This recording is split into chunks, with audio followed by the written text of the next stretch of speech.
Concrètement, ce que vous avez vu sur les réseaux, vous, dans votre entourage, c'est-à-dire votre voisin, vous avez subi un événement de ce type-là. Je veux juste savoir ça. Oui, alors je vais vous raconter une histoire. Je vais vous raconter une histoire qui est arrivée. Merci. Voilà. J'étais dans le bus 95 avec une de mes vendeuses. On était ensemble. Il y avait du monde, d'accord? Et donc ma vendeuse qui était avec moi, une dame qui avait un certain âge. On était dans le 95, c'était bourré, et il y avait des poussettes, d'accord? Elle a manqué de tomber, d'accord? Donc qu'est-ce qu'elle a fait? Elle s'est raccrochée à la poussette. La poussette, il y avait, je suis désolée de le dire, hein, c'était une famille musulmane et arabe. La femme, elle est rentrée dans une colère, elle l'a insultée. Ça a été une catastrophe, tout ça parce qu'elle a voulu se rattraper à la poignée de la poussette sans la faire tomber, parce que c'est elle qui tombait. Excusez-moi, moi ça m'a choquée. Mais Stéphanie, pardon, mais quel est le rapport avec une maman, juste dans l'histoire que vous racontez. Une maman s'est inquiétée pour son enfant. Moi, ce que je veux en venir, c'est que moi, il y a des. Non, mais ce que je veux dire. Il n'y a pas de lien entre le fait d'être de confession musulmane.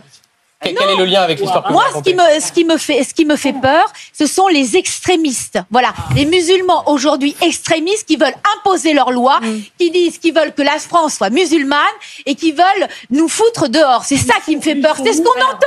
Je suis désolée. L'incident survenu sur BFM TV est folle, où une invitée sûrement influencée par CNews a exprimé des vues problématiques sur les musulmans et les extrémistes. Cette situation révèle plusieurs dynamiques importantes sur les perceptions et discussions médiatiques concernant l'islam et la société française. Quand on lui demande si elle a déjà eu un problème dans la vraie vie avec un extrémiste, elle raconte qu'une fois, dans le bus, une amie à elle a voulu se retenir à une poussette en tombant, et que la maman, dont je ne sais par quel moyen elle a réussi à identifier qu'elle était musulmane, s'est mise en colère à l'idée de voir son bébé tomber de la poussette et a crié sur cette amie. Je sais pas, c'est un peu logique que la mère réagisse si on touche à la poussette de son enfant, non? C'est tout simplement une réaction maternelle. Quel rapport avec la question posée? L'anecdote racontée par l'invité est utilisée pour justifier une peur des extrémistes. Cette histoire reflète une confusion fréquente entre identité religieuse et ethnique. En confondant musulmans et arabes et en qualifiant une réaction maternelle normale d'extrémisme, l'invité perpétue des stéréotypes nuisibles. Cette confusion alimente les préjugés et la discrimination envers la communauté musulmane. L'incident décrit met en lumière comment des comportements ordinaires peuvent être mal interprétée et utilisée pour justifier des préjugés. La réaction protectrice d'une mère envers son enfant est une réaction instinctive et universelle, non liée à une quelconque idéologie extrémiste. Qualifier ce comportement d'extrémiste révèle un biais sous-jacent et une volonté de stigmatiser une communauté spécifique, sans fondement rationnel. Les discours médiatiques qui propagent des stéréotypes et des préjugés peuvent avoir un impact délétère sur la cohésion sociale. Ils créent un climat de méfiance et de division au sein de la société, en exacerbant les différences et en marginalisant certaines communautés. Il est crucial de comprendre comment ces narratifs affectent les relations intercommunautaires et la perception des minorités. L'incident soulève également la question de la responsabilité des médias et des intervenants dans la diffusion de tels discours. Les médias doivent être conscients de l'influence qu'ils exercent et de l'importance de promouvoir des discussions basées sur des faits et le respect mutuel.